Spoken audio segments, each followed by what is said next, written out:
Hallelujah. तो यहाँ पर हम देखते हैं कि यज्ञ के लिए तो उन्हें पूरे लोगों को, बहुत सारे लोगों को निमंत्रण दिया, निमंत्रण बहुत लोगों को दिया, लेकिन ये बहुत सारे लोग नहीं आए। आज संसार भर में सुसमाचार प्रचार हो रहा है, लेकिन सब आ रहे हैं क्या? नहीं आ रहे हैं। कुछ लोग तो उनके दासों को क्या कर डाल रहे हैं? अनादर कर रहे हैं, और कुछ को मार डाल रहे हैं। तो परमेश्वर ने कहा, अनाथों को, गरीबों को, टुंडों को, अंधों को, भिखारी को, जो सड़कों में तुम्हें जो मिल जाता है उनको लेकर आओ, उनको लेकर आओ। और इस तरह से परमेश्वर उन लोगों के लिए, संसार के सब लोगों को मौका दिया, लेकिन उन लोगों ने मौका को ठुकरा दिया, वे परमेश्वर के पास आना नहीं चाहे। तो परमेश्वर फिर उन लोगों को बुलाना चाहता है जो हकीकत में उस विवाह के में शामिल होने के योग्य नहीं थे, विवाह में शामिल होने के योग्य नहीं थे। अब इसलिए परमेश्वर इनको बुला रहा है। अब हम लोग भी उस यज्ञ में बुलाए गए हैं। तो हम लोग कौन लोग हैं? यहाँ पहले कुरिन्थी 1:26 में लिखा है, ये भाइयों आपने बुलाए जाने को तो सोचो। मतलब हम जो पहुना हैं, हम जो बुलाए गए हैं उस महायज्ञ में, उसको तो सोचो कि न तो शरीर के अनुसार बहुत ज्ञानवान, और न बहुत सामर्थी, और न बहुत कुलीन बुलाए गए। मतलब ऊंची जाति की भी भयंकर लोग नहीं बुलाए गए, बड़े बड़े धनवान नहीं बुलाए गए, बड़े बड़े वो पद वाले नहीं बुलाए गए, पहुंच वाले पैसे वाले नहीं बुलाए गए, महलों वाले नहीं बुलाए गए, परंतु परमेश्वर ने जगत के मूर्खों को चुन लिया। किसको चुन लिया? जगत के मूर्खों को। और मूर्ख कौन है? हम लोग हैं मूर्ख। हाँ, कि ज्ञानवानों को लज्जित करे। और परमेश्वर ने जगत के निर्बलों को चुन लिया। कौन है निर्बल? हम निर्बल दशा में प्रभु पास आए कि नहीं आए? आए। बीमार दशा में, निर्बल दशा में, शैतान के द्वारा सताए के दशा में, ये सब दशाओं में आए कि नहीं आए? आए।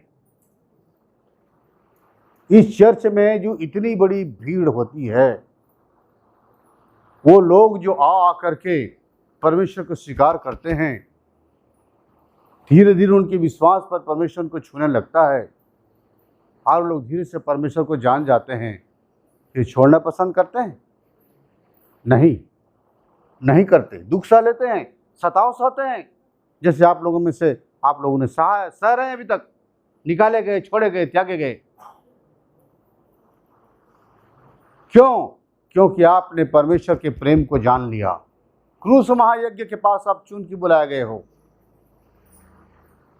हाँ, तुच्छ निर्बल लोगों को, बीमार लोगों को, कि बलवानों को लज्जित करे। और परमेश्वर ने जगत के नीचों और तुच्छों को, वरन जो है भी नहीं, उनको भी चुन लिया कि उन्हें जो हैं व्यर्थ ठहराएं, ताकि कोई प्राणी परमेश्वर के सामने घमंड, मैं अपने अच्छे कर्म के द्वारा स्वर्ग जा रहा हूं, ऐसा कोई न कह सके। बिना यीशु मसीह के कोई नहीं जा सकता। सबको यीशु मसीह की जरूरत है।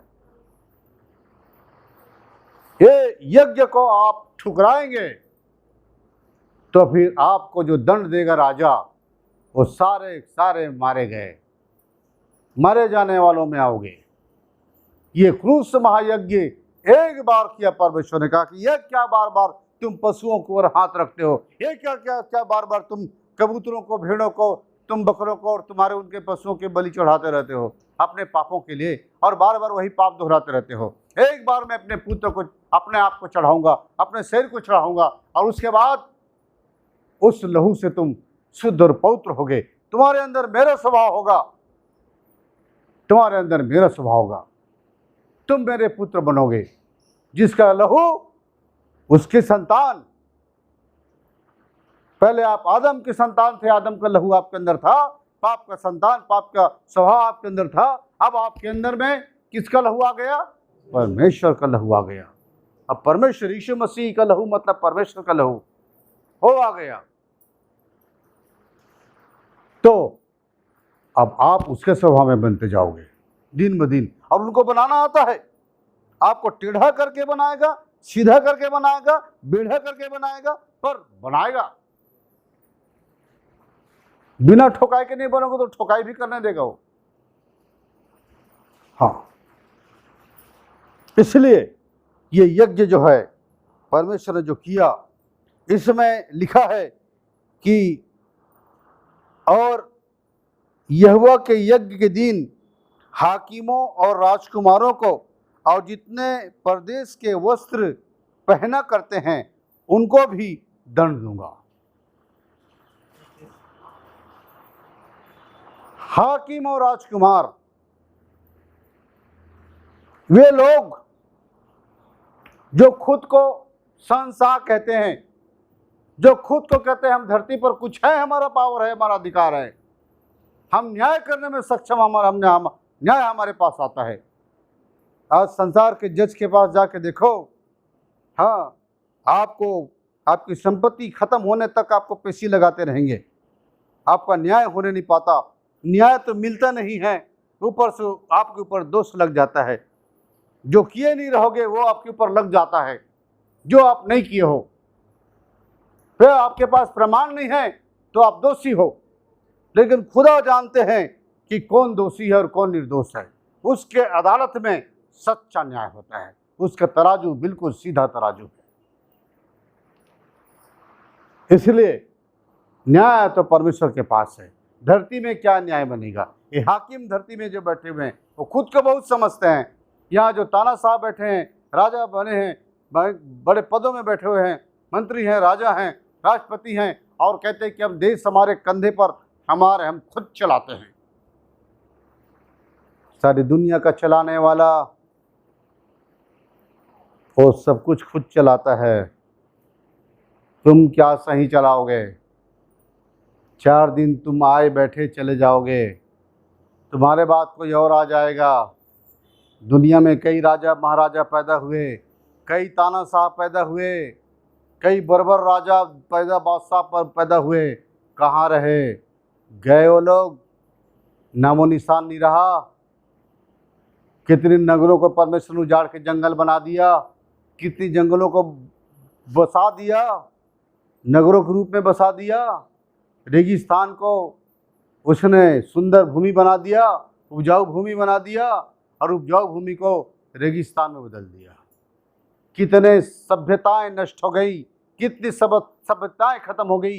इतिहास को देखो तो पता चलता है किसी का बपौती नहीं है इस दुनिया में राज करने का, राजा तो केवल एक ही है, और वो है राजाओं का राजा प्रभु यीशु मसीह।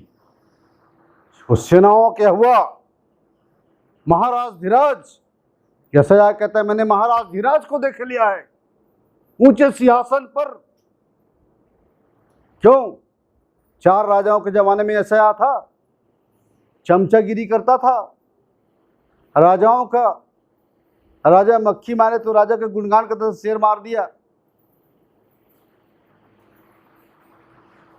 आज भी नेता मंत्री के लोगों के पास में ये चम्मच आसपास बहुत से चलने वाले हैं।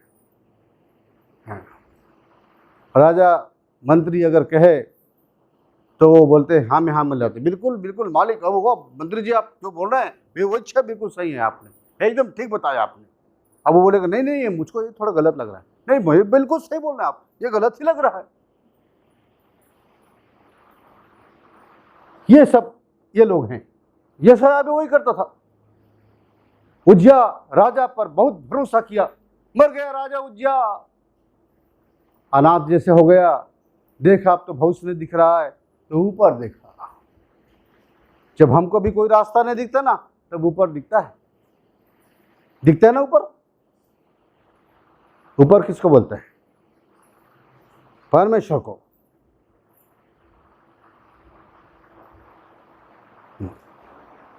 आखिरी में आते हैं, बोलते हैं अभी तो नहीं लगता, अभी बहुत सारा बेइगा दिखाना है, अभी बहुत सारा डॉक्टर दिखाना है, अभी बहुत सारा पैसा हमारे पास है, बहुत सी इलाज करवा लेंगे। और जब सब कुछ खत्म होने देता है परमेश्वर, तब कहता है अब बेटा आप बता। तो आखिरी में यीशु मसीह के पास कहा जाता है, यीशु मसीह के पास जाओ, उनके लोगों के पास जाओ और यीशु मसीह तुमको बचा सकता है। और ढेर सारे बैगा लोग जब थक जाते हैं, बैगा लोग बोलते हैं भैया हमारे बस की बात नहीं, यीशु मसीह वालों के पास चले जाओ। खुद यहाँ पर ढेर सारे लोग आते हैं, बताते हैं बैगा ने भेजा, बैगा भेजा। बैगाओं को भी मालूम है, आते नहीं है लेकिन भेजते जरूर हैं, लेकिन वक्त पड़ने पर बैगा भी आते हैं। मेरी सेवकाई में बहुत सारे बैगा आए हैं, तांत्रिक भी आए हैं। क्यों? ये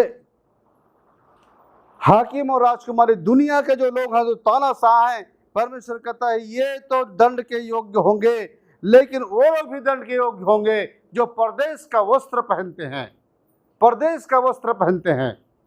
अब मैं आपको बताता हूं, जो मैं भी मत्ती 22 अध्याय के अभी हमने जो पढ़ा था, मत्ती 22 अध्याय और उसका 11 पद से पढ़ दो आप, मैं पढ़ देता हूं।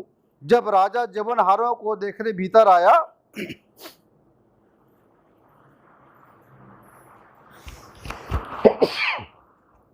जबनहारों को देखने भीतर आया तो उसने वहां एक मनुष्य को देखा जो ब्याह का वस्त्र नहीं पहने था। पहुना जो पवित्र किया था, परमेश्वर ने अपने पहुनों को बुलाया था, नीचों को, तुच्छों को, कंगालों को, जिनको दुनिया ठुकराती है, आप और मैं, हम जैसे लोगों को बुलाया जब परमेश्वर ने, तो उसमें ऐसा भी व्यक्ति चला गया था जो विवाह का वस्त्र नहीं पहना था। सबको विवाह का वस्त्र मिला था, उसके पास विवाह का वस्त्र नहीं था। हाँ, तो उसने उससे पूछा, हे मित्र, तू ब्याह का वस्त्र पहने बिना यहाँ क्यों आ गया? उसका मुंह बंद हो गया। राजा पूछते हैं, हे मित्र, तू विवाह का वस्त्र पहने बगैर यहाँ क्यों आ गया? कैसे आ गया? उसका मुंह बंद हो गया। तब राजा ने सेवकों से कहा, इसके हाथ और पांव बांधकर इसे बाहर अंधियारे में डाल दो, वहां रोना और दांत पीसना होगा, क्योंकि बुलाए हुए तो बहुत हैं, परंतु चुने हुए थोड़े हैं। वो कैसे? वो कैसे? विवाह का वस्त्र का मतलब क्या है? विवाह का वस्त्र का मतलब मैं आपको बताना चाहता हूं। आप कुलुस्सी 3 अध्याय, कुलुस्सियों 3 अध्याय 10 से 12 पद हम निकालेंगे। कुलुस्सियों 3 अध्याय का 10 से 12 पद देखिए, इसमें लिखा है, और नए मनुष्यत्व को पहन लिया है, जो अपने सृजनहार के स्वरूप के अनुसार ज्ञान प्राप्त करने के लिए नया बनता जाता है। नए मनुष्यत्व को, तो वो मनुष्य नया मनुष्यत्व को नहीं पहना था, नई सृष्टि नहीं बना था, वो पुराना ही वस्त्र था, उसका दागदार वस्त्र था, गंदा मैला कुचैला वस्त्र था उसका, और उस वस्त्र को पहन करके वो ब्याह के न्योता में गया। राजा के जितना पहुना है, सब राजा ने जो वस्त्र पहनाए हैं उस वस्त्र को पहने हुए थे। एक आदमी ऐसा निकल गया जो राजा का वस्त्र नहीं पहन, दिया हुआ वस्त्र नहीं पहना था, और उसका वस्त्र गंदा था। भाई, वस्त्र का मतलब, जब आप नया मनुष्यत्व को पहनते हैं, नया मनुष्यत्व को पहनते हैं, आप यीशु मसीह को पहन लेते हैं, जब आपका बपतिस्मा होता है, जब आप पुराने पाप के जीवन के लिए मर जाते हैं, पानी में गाड़ा जाता है, ये आदम की मौत हो रही है और वो निकलने वाला यीशु मसीह है, तो आप यीशु मसीह है। अब यीशु मसीह पाप नहीं कर सकता, यीशु मसीह शराब नहीं पी सकता, बीड़ी नहीं पी सकता, सिगरेट नहीं पी सकता, तंबाकू नहीं खा सकता, चोरी नहीं कर सकता, व्यभिचार नहीं कर सकता, गंदा काम नहीं कर सकता। वो नया जन्म पाया हुआ व्यक्ति है, वो नया मनुष्यत्व है, वो नया मनुष्यत्व को पहन लिया। उड़ाऊ पुत्र जब लौट कर आता है अपने पिता के पास, तब क्या होता है, उसका पिता उसे गले तो लगा लेता है, चूम लेता है, लेकिन तुरंत घर को नहीं ले जाता। उसको अपने दासों को बोलता है, झट इसे अच्छे से अच्छा वस्त्र पहनाओ, इसके पैरों में जूतियां और इसके उंगली में अंगूठी पहनाओ, मेरे पुत्र को पहले जैसा बना के लाओ। मतलब बिना वस्त्र को पहने परमेश्वर आपको मैले चिथड़े वस्त्र में, जो यशायाह 64 के 6 में लिखा है, हमारे धर्म के काम मैले चिथड़े के समान है, वो ऐसा वस्त्र में परमेश्वर लेके नहीं जाएगा आपको। ये पुराना बदबू मारता हुआ कपड़ा, ये फटा पुराना चिथड़ा कपड़ा, ये इसमें नहीं लेके जाएगा। वो खुद वस्त्र पहनाता है, धार्मिकता का वस्त्र, पवित्रता का वस्त्र, श्वेत वस्त्र, विवाह का वस्त्र, वो जो पहनाता है नए मनुष्यत्व को, आप नए मनुष्यत्व को पहन लेते हैं। आप बिना नया बने कोई उस विवाह के भोज में जाएगा तो उसको तो नरक में फेंका ही जाएगा, जहां दांत पीसना होगा। तो ये एक मनुष्य ऐसे पहुंच गया था और जिसको उसने कहा कि ये फेंको इसको, क्योंकि वस्त्र क्यों नहीं पहना मित्र, वस्त्र क्यों नहीं पहना। आज वस्त्र की बात करूं तो बहुत सारे लोग अपना वस्त्र गंदा करके रखे हैं। जो श्वेत वस्त्र उनको मिला है, उद्धार का वस्त्र मिला है, दाग दर करके रखे हुए हैं। उनके वस्त्र में दाग है, गंदा हो चुका है वो वस्त्र उनका, और उस वस्त्र को पहनकर क्या वो अपने प्रभु के पास खड़ा हो सकते हैं? हाँ, आप अपने वस्त्र की चौकसी क्यों नहीं करते? अपना दामन बचाना क्यों नहीं सीखे आपने? हाँ, अपना दामन बचाइए। आप दामन कैसे बचाया जाता है, ये पवित्र आत्मा आपको बताएगा, परमेश्वर का वचन आपको बताएगा कि कैसे अपना दामन बचाओगे, अपना वस्त्र को कैसे चौकसी करोगे। अपने वस्त्र की चौकसी करना होगा आपको। यहोशू महायाजक भी मैला वस्त्र पहने खड़ा हुआ था जकरयाह 3 अध्याय में। हाँ, और उसके सामने शैतान खुद खड़ा हुआ था और यहोवा का दूत खड़ा हुआ था। यहोवा का दूत उसको डांटता है, शैतान को। मैला कपड़ा पहना तो शैतान अधिकार जमा रहा है आगे उसके पास, यहोशू महायाजक के पास में। ये तो मैला चिथड़ा पहना, ये तो मेरा आदमी है। तब उसको अभिषेक किया जाता है, तब उसको दूसरा वस्त्र पहनाया जाता है, अंगूठी पहनाया जाता है, महायाजक का पगड़ी रखा जाता है।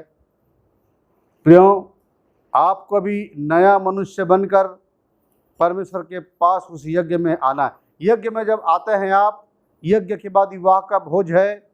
यज्ञ में आने के बाद आप पवित्र होते हैं। किससे पवित्र होते हैं? यीशु मसीह के लहू से।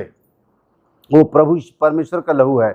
उससे धुलने के बाद आपको एक नया वस्त्र मिलता है। आपका पूरा वस्त्र एक नया वस्त्र जो मिलता है, श्वेत वस्त्र मिलता है, और उस वस्त्र को पहनकर ही आप परमेश्वर के पास जा सकेंगे। लेकिन आज बहुत सारे लोगों ने अपने वस्त्र गंदा करके रखा है, वस्त्र में दाग लगा के बैठे हैं, और ये मैली चुनरी और मैला कपड़ा पहन करके कैसे आप उसके पास जाओगे? हाँ, कैसे जाओगे? बहन लोग, बेटी लोग, बताओ। आपकी चुनरी में दाग रहेगा, आपके कपड़े में दाग रहेगा। हाँ,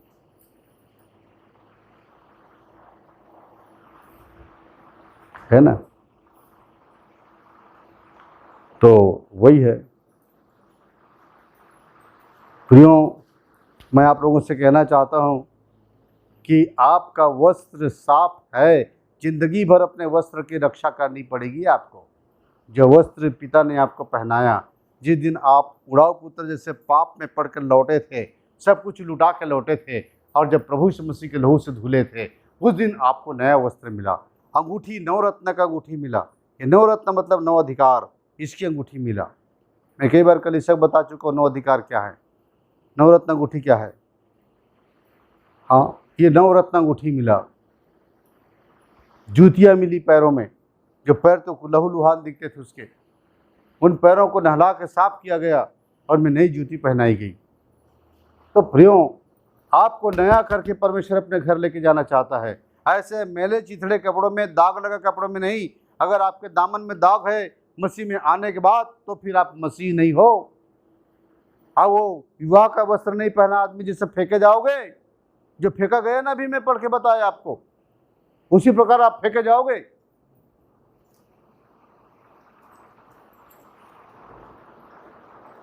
अब आगे लिखा हुआ है, उस दिन मैं उन सबों को दंड दूंगा जो विवाह का वस्त्र नहीं पहने, उनको भी दंड दूंगा, और उस दिन मैं उन सबों को दंड दूंगा जो ड्योढ़ी को लांघते और अपने स्वामी के घर को उपद्रव और छल से भर देते हैं। ड्योढ़ी लांघना किसको कहते हैं? ड्योढ़ी लांघना,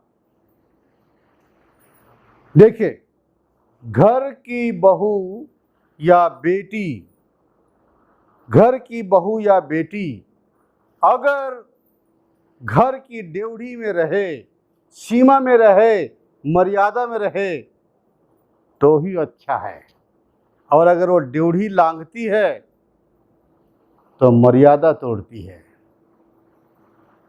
मर्यादा तोड़ना, सीमा तोड़ना, बगावत करके जो सीमा तोड़ता है, घर से बाहर जाती है, वो बगावत करके ड्योढ़ी लांघ देती है, पाप की ड्योढ़ी बहाए में कदम रख देती है, तो उसका तो दंड कहता है परमेश्वर। ड्योढ़ी लांघते हैं और अपने स्वामी के घर को छल से भर देते हैं, छल से भर देते हैं, मैं उनको दंड दूंगा। आज बहुत सारे लोग हैं जो ड्योढ़ी लांघते हैं, आराम से ड्योढ़ी। मसीहों का सीमा नहीं है, सीमा हर चीज का बांधा है, हर चीज का सिवाना परमेश्वर ने बांधा है, सारी चीजों का सिवाना बांधा है। हाँ, एक सब्जेक्ट में एक दो बार मैं सिवाना के विषय में बताया हूँ कि किस चीज का सिवाना होता है। बहुत ढेर सारी चीजों का सिवाना होता है जो परमेश्वर सिवाना बनाया है। आपके लिए भी सिवाना है। सिवाना लांघे कि शैतान छुआ, उसको अधिकार मिला। हाँ, बहुत से लोग इसीलिए सताए जाकर आते हैं और कहते हैं कि भैया हमारे साथ ये हो गया। अरे सिवाना तो लांघे हो गए, कदम निकाल दिए बाहर, खिड़की खोल दिए, दरवाजा खोल दिए, आ गए महोदय। सिवाना लांघते हैं, गलत काम अपने जीवन में करते हैं, गुनाह करते हैं, पाप करते हैं, बुराई करते हैं, धर्म करते हैं। इससे जलन तो आम बात हो गई है, चुगली निंदा तो आम बात हो गई है। ये सब ये जीवन हो गया है उनका पूरा। और आज बहुत सारे परमेश्वर के दासों की दशा भी देखें। हाँ, यहाँ तो प्रभु ने कहा कि धनवानों के स्वर्ग के राज्य में प्रवेश करना कठिन है, सुई के नाके में से ऊँट का निकल जाना सहज है। और ये धनवान बनने के चक्कर में है। बहुत लोग तो बन गए हैं करोड़पति, बहुत लोग तो अरबपति भी बन गए हैं, जाके विदेशों में भी बस गए हैं। इंडिया छोड़ दो, इंडिया में कुछ नहीं रखा, बेकार जो गंदा जगह है यहाँ पर, किसी दिन जान चल जाएगी। सुरक्षा के लिए अपने लिए जब भी मीटिंग कराएंगे तो किसी मंत्री को, खास उसी पार्टी के मंत्री जिसका शासन रहेगा, उसी के बुला करके फीता कटवाएंगे। हाँ, बड़े बड़े मंत्रियों को, बड़े बड़े दास रहेंगे, बड़े बड़े मंत्रियों को बुलाकर फीता कटवाएंगे। मंत्री सामने आ गए ना, इसलिए सुरक्षा रहेगा।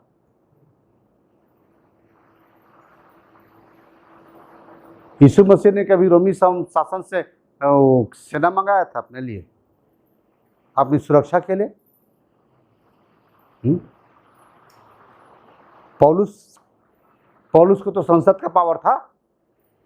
हाँ, बड़ा आदमी था, धनवान आदमी था, वो सबको त्यागा है। वो कचरा समझता हूँ बोला, कूड़ा समझता हूँ बोला, मसीह को प्राप्त करने के लिए चीजों को फिलिप्पी के पत्री में। वो मसीह जो अपनी सुरक्षा के लिए कभी यहाँ तक कि जब पकड़वाए जाने का समय आया और लोग जब पकड़ने के लिए जैसे आगे बढ़े, भरभरा के पीछे गिर गए हटके। क्यों? क्योंकि 12 पलटन सरदूत प्रभु के साथ थे। 12 पलटन, जैसे लोग आगे बढ़े सब गिर गए पीछे। तो प्रभु ने विनती की कि नहीं, हटा लीजिए, पकड़ने दीजिए मुझे, नहीं तो उनको कहाँ कोई पकड़ पाता। अब वो सुरक्षा नहीं लिए, अपना हटवा दिए। अब यहाँ पर परमेश्वर के दास लोग नेताओं और मंत्रियों और बड़े बड़े तमाम चीज़ों का सुरक्षा लेते हैं, और सुरक्षा में कहते हैं कि हम सुरक्षा में रह करके सेवा करेंगे ताकि हमको कोई हथियार न लगे, हमको कोई है। और हो जाओगे शहीद तो क्या हो जाएगा? क्या हो जाएगा? मेरी अपने खुद की जिंदगी में मुझे बहुत जगह पर धमकियाँ मिली, बहुत जगह पर मेरे साथ ऐसी स्थितियाँ परिस्थितियाँ आई मेरे साथ में, लेकिन मेरा मालिक किसी को छूने नहीं दिया, मुझे सबसे बचा के रखा। अब्राहम के समान मुझे बुलाया था, अब्राहम के समान मेरी हिफाजत किया है, आज तक कर रहे हो। एक जगह मैं सेवा में था 23 साल, उस जगह पर मैं उस गांव में सेवकाई कर रहा था। वहाँ पर एक शाम को एक वकील आया, उसने मुझे बोला, भैया आपके साथ बहुत भयंकर चीज़ होने वाला है। बोला क्या होने वाला है? उन्होंने कहा आज की रात असामाजिक तत्व, गुंडे तत्व लोग और बदमाश लोग इस जगह, इस गांव के बस्ती, इस नगर के, इस बस्ती के आपके घर में हमला करेंगे।